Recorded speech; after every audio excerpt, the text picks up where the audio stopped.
Bismillahirrahmanirrahim. Izinkan saya menyapa dengan sebuah salam yang mempersatukan kita semua. Assalamualaikum warahmatullahi wabarakatuh.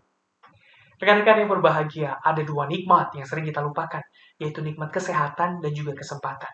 Namun hari ini Tuhan memberikan kita kedua nikmat tersebut untuk bisa terus berkarya di setiap langkah kita. Yang terhormat Ibu Margaret, dan yang kami hormati Ibu Daniari, serta rekan-rekan Corporate Communication, London School of Public Relations Postgraduate yang berbahagia. Izinkan hari ini saya akan mempresentasikan tentang tesis saya yang berjudul Manajemen Isu Bank Syariah Indonesia dalam Mengelola Komunikasi Internal Pegawai Pasca Merger. Apa yang menjadi latar belakang dari penelitian ini? Yuk rekan-rekan semua kita lihat bersama. Bank Syariah Indonesia merupakan bank hasil gabungan 3 bank syariah BUMN terbesar yang ada di Indonesia, antara lain Mandiri Syariah, BNI Syariah, dan juga BRI Syariah. Seperti yang kita ketahui bersama rekan-rekan bahwa saat perusahaan itu di-merger, maka akan banyak masalah yang hadir di perusahaan tersebut. Seperti halnya yang dialami oleh Bank Syariah Indonesia. Bank Syariah Indonesia ini terdiri dari 3 bank, artinya ketiga bank ini memiliki visi dan misi yang berbeda, memiliki pola pikir atau pola pandang yang berbeda, memiliki frame of reference dan field of experience yang berbeda. Perbedaan-perbedaan inilah yang menyebabkan masalah di komunikasi internal pegawai yang ada di Bank Syariah Indonesia. Permasalahan-permasalahan komunikasi itu hadir di Bank Syariah Indonesia.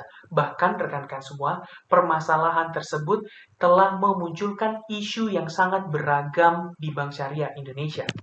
Rekan-rekan semua, jika isu ini tidak ditangani dengan baik, maka akan menyebabkan krisis bagi perusahaan. Dan jika perusahaan sudah mengalami krisis, hal itu akan sangat merugikan bagi perusahaan. Nah, rekan-rekan semua, makin penasaran ya tentunya. Yuk, saya akan kuatkan latar belakang di slide berikut ini. Nih, rekan-rekan semua. Permasalahan komunikasi yang ada di Bank Syariah Indonesia bentuknya seperti ini. Salah satu pegawai yang diketahui identitasnya adalah seorang pemimpin cabang, rekan-rekan semua, dari salah satu legacy bank, menyebutkan legacy bank lainnya sebagai hama atau hewan perusak. Ini permasalahan komunikasi yang muncul di Bank Syariah Indonesia. Isu yang hadir dari permasalahan ini adalah isu terkait dengan attitude dari pegawai. Kemudian yang kedua ini, rekan-rekan semua, bahwa salah satu pegawai mengatakan bahwa kinerja dari legacy bank A atau bank B ini legasinya bobrok atau kurang bagus. Isu yang muncul di sini adalah isu terkait kompetensi dari pegawai. Nah, tidak cukup di situ rekan-rekan semua, ini hanya salah 2 saja. Masih banyak permasalahan komunikasi yang memunculkan keberagaman isu. Hal ini juga dikuatkan dari wawancara melalui pra-research yang dilakukan oleh peneliti kepada manajemen Bank Syariah Indonesia, pemimpin divisi, pemimpin area, dan pemimpin cabang, di mana hasil wawancara tersebut menguatkan adanya beragam isu yang bermula dari permasalahan komunikasi yang ada di Bank Syariah Indonesia. Ini merupakan hal yang menarik untuk diteliti. Nah, rekan-rekan semua, oleh karena itu, rumusan masalah dari penelitian ini adalah bagaimana manajemen isu yang dilakukan oleh Bank Syariah Indonesia dalam mengelola komunikasi internal pegawai pasca merger. Dan tentu tujuan penelitiannya adalah untuk melihat manajemen isu yang dilakukan oleh Bank Syariah Indonesia. Untuk manfaat penelitian dari penelitian ini terdiri dari 2, rekan-rekan semua, ada manfaat akademis dan praktis. Tentu manfaat akademisnya, penelitian ini diharapkan dapat berkontribusi terhadap disiplin ilmu komunikasi rekan-rekan semua, khususnya di public relation dan spesifikasi di corporate communication terkait dengan manajemen isu.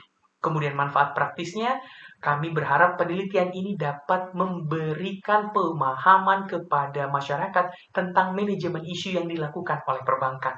Dan untuk selanjutnya, rekan-rekan semua, dalam ruang lingkup dan batasan penelitian ini rekan-rekan semua fokus pada manajemen isu dalam mengelola komunikasi antar pegawainya ya rekan-rekan semua, komunikasi horizontal yang dilakukan oleh Bank Syariah Indonesia. Selain itu, batasan terhadap objek penelitian hanya pada kantor area Jakarta Rawamangun dari Bank Syariah Indonesia.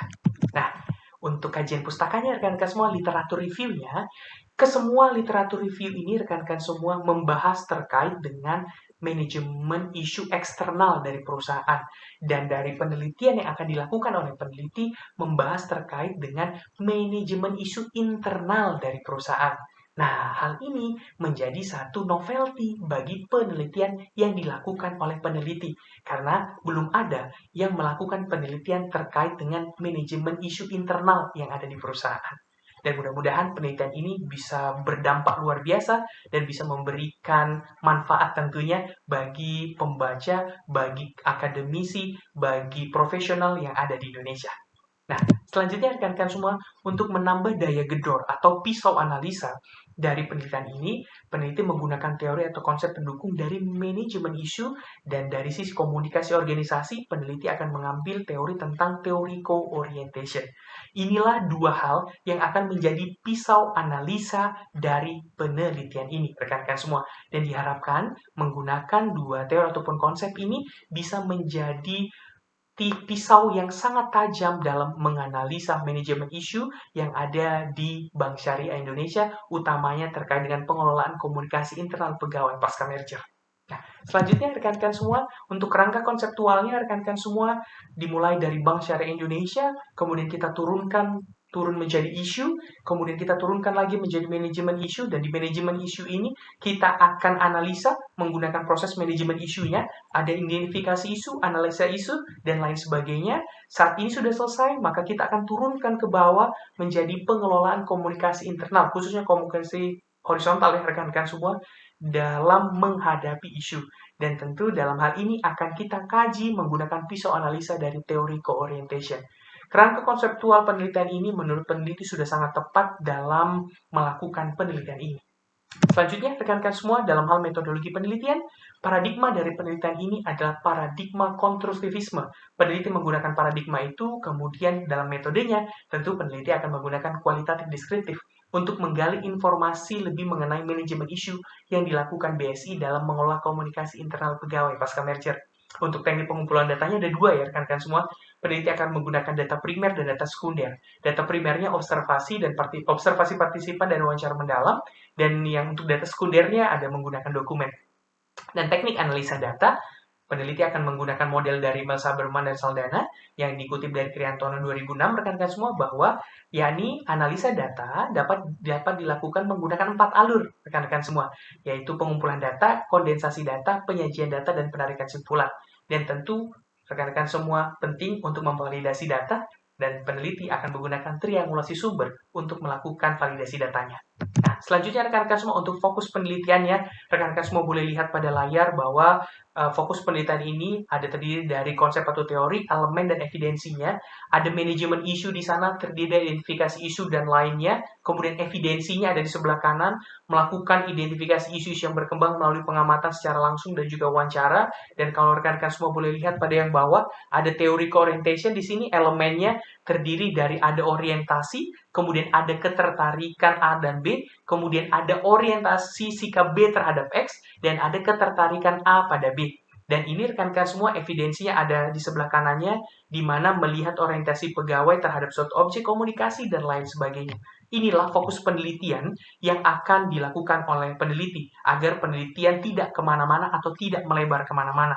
Nah, setelah itu rekan-rekan semua, waktu dan tempat penelitian akan dilaksanakan di periode Februari sampai dengan 2022. Mohon maaf ya rekan-rekan semua, Februari 2022 ini sampai dengan April 2022. Lokasinya berada di Bank Syariah Indonesia Kantor Area Jakarta Rawamangun. Kenapa ini dipilih? Yang pertama, Kantor Area Jakarta Rawamangun merupakan area baru yang dibentuk saat merger. Dan yang kedua, Kantor Area Jakarta Rawamangun merupakan area kelas 1 yang berdekatan dengan kantor pusat dari Bank Syariah Indonesia.